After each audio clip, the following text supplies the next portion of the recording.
Hello, Mr. Anderson.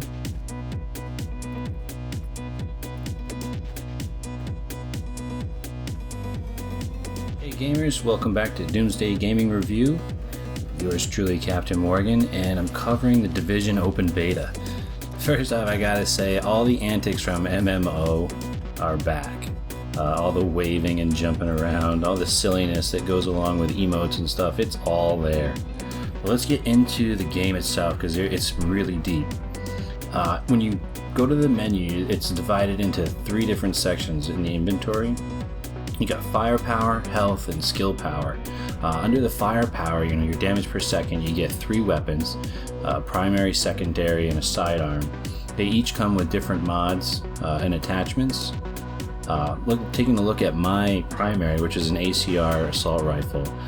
For the barrel, they only had suppressors and compensators, but I'm guessing they're going to have more in the full game. You can put a front grip on a lot of the guns, but not all of them. They increase your stability and stuff. The extra ammo ones, they give you rate of fire, magazine size, all that good stuff. I only came across one skin. It was a bright green. It's cool. I hope to see some digital skins and stuff. As far as aiming down the sights, you only get crosshairs with ACOGs and the full scopes, the full hunter scopes, like the M5A2 scope. And you can put those on just about every single gun that you have. I didn't see any scopes for the pistols, but I guarantee they're going to have some. There's a ton of stats. There are crazy stats. Looks like you can shape your characters to be very specific, and that is really going to round out your group size. Everybody in your group is going to have a very specific job. The medics are your healers, the tech guys are your support guys, and the security are your tanks. And those are talents.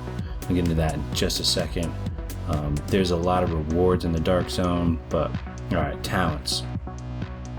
Your 3, your medical, tech, security. They grayed it out. You couldn't really see too much, but it looks like the first one in medical there increases your inventory slot by 1, so you can carry more med kits. And I'm guessing that the rest of them kind of do the same thing. They just they increase slots and the amount of things you can carry, cooldown times and stuff.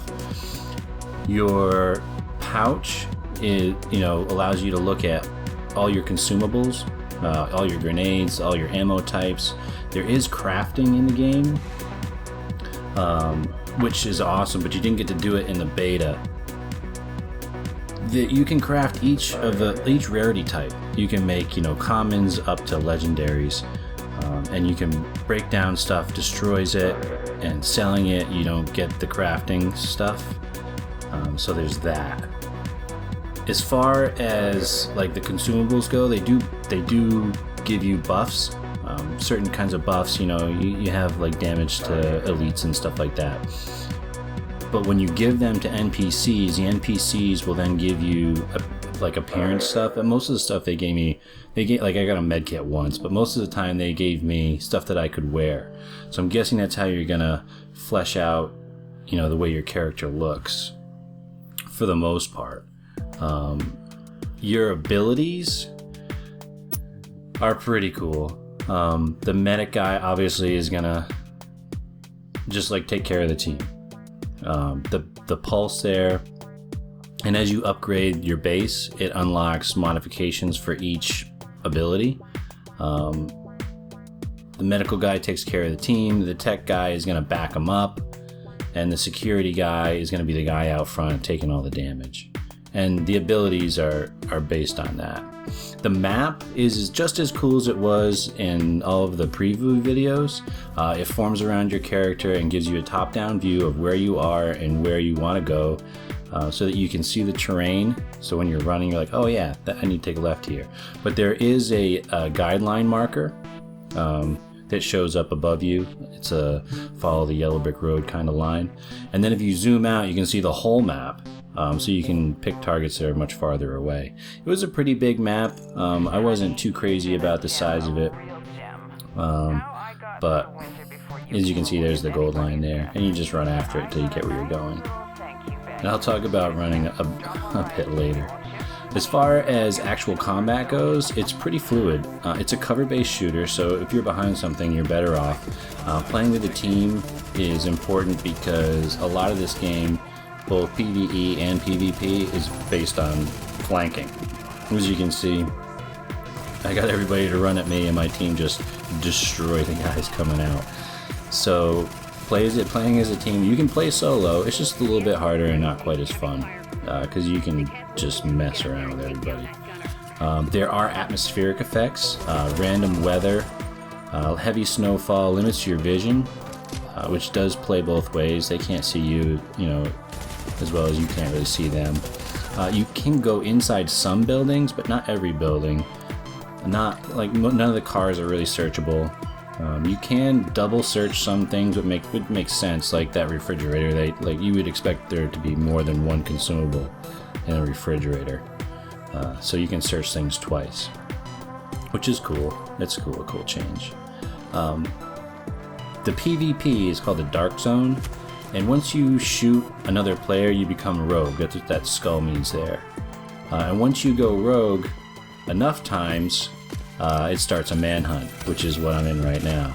And then people come after you like crazy. And if you die, like I just did, you lose a massive amount of XP, money, and keys. Not only that, but you drop all of the loot that you had. So if you want to get your loot out, because the only way to get your loot out of the Dark Zone, because it's contaminated with a virus, is to extract it.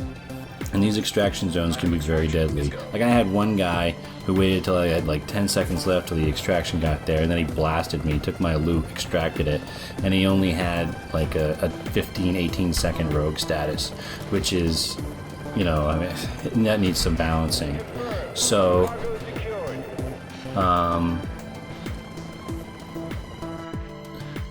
so a lot of this game is running around. You run here. You run constantly, run. Oh look, some loot! You run over and you grab the loot. And that's one big problem I have with this game is that it is a Tom Clancy game, so it takes it it's very realistic.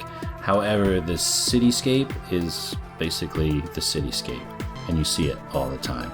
I'm not going to score this game until the full game comes out, but thanks for watching. I hope this review sparked your interest in the game. I know it sparked mine. I'm really looking forward to playing the full game. It was a lot of fun. I had a lot of fun with my buddies doing it. But you need buddies to play. Otherwise you're going to get wiped out in the Dark Zone. Alright, so feel free to check out the rest of our videos. Check us out on Facebook and Twitter. And as always, happy gaming.